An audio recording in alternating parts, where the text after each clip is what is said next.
My mom would be at all my sporting events. Let's say I was playing football, okay?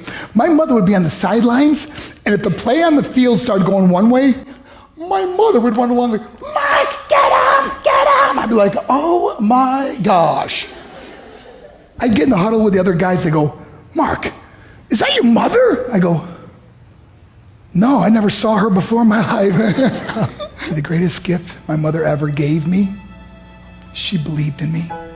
I have overdosed on drugs on 3 occasions where I should have been dead. But I believe I was kept here for a reason. You show me your friends, I will show you your future. How do I know this?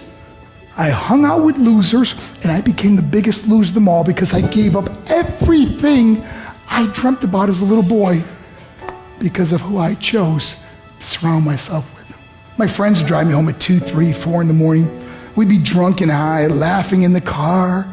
We'd pull up in front of my house in New York. They go, Mark, the light's on. I go, oh man, my mother's up. See, my mom wouldn't go to bed until she knew her son was still alive. I'd walk in, she'd say, hi, Mark, how was your night? I go, it was good, Mom, I'm just gonna go to bed. She goes, can I talk to you for a minute? I go, Mom, I'm tired, I'm just gonna go to bed. She goes, Mark, I haven't seen you all day and all night. Can I please talk to you? I said, man, just leave me alone. You bug me. I'd slam my bedroom door on the one person who believed in me. I was on a worldwide tour and we were wrestling overseas in Japan. After my wrestling match, I went upstairs in my hotel room and I fell asleep. There was a knock at my door at 3 o'clock in the morning.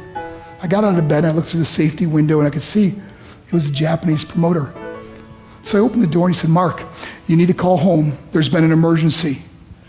I went and got on the hotel room phone. I called back to the United States. I said, hey, what's going on? They said, Mark, I don't know how to tell you this. I said, just tell me what happened. All of a sudden they started crying. They go, Mark, I can't tell you. I said, just say it. They said, Mark, your mother died. I just threw the phone down. I ran out of my hotel room. I took the elevator to the lobby, and when the doors opened up, I just ran out into the street. I mean, there was no cars, there was no people. It was 3 o'clock in the morning.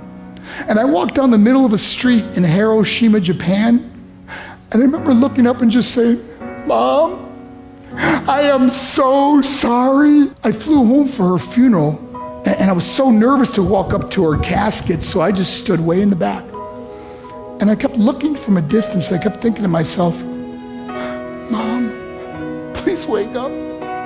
Please get up. And then I finally got the nerve to walk up to her. And as I got closer, I could see my mom for the first time. I mean, she was so beautiful.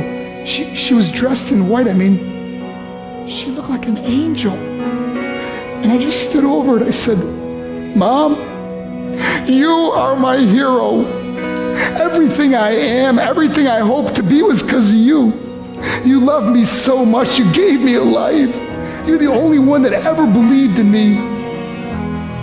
How did I repay her? By getting drunk, by getting high, by getting stupid, by hanging out with losers? For what? All she ever wanted to do was talk to me. I wish I could talk to you now, Mom. I wish you could see what I'm doing. Why couldn't I have been a better son? We are defined by our choices. But if you surround yourself with people involved in drugs and alcohol and pills, it's a dead end. I'm not here to preach to you. I'm here to tell you I lived that life. It leads to broken hearts, broken relationships, broken dreams, and death. For what? To get high? If you have a mother or a father, when you go home, tell them how much you love them. See, my whole life was about being rich and famous. I had to be a millionaire. I had to win the race. I had to win the race at the expense of my marriage, my family, my friends. For what?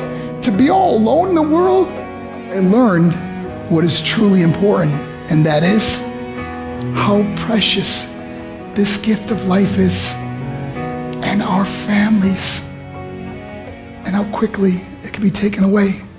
See, I no longer live in time, I live in moments. See, it's not what's in your pocket that matters, it's what's in your heart that truly matters.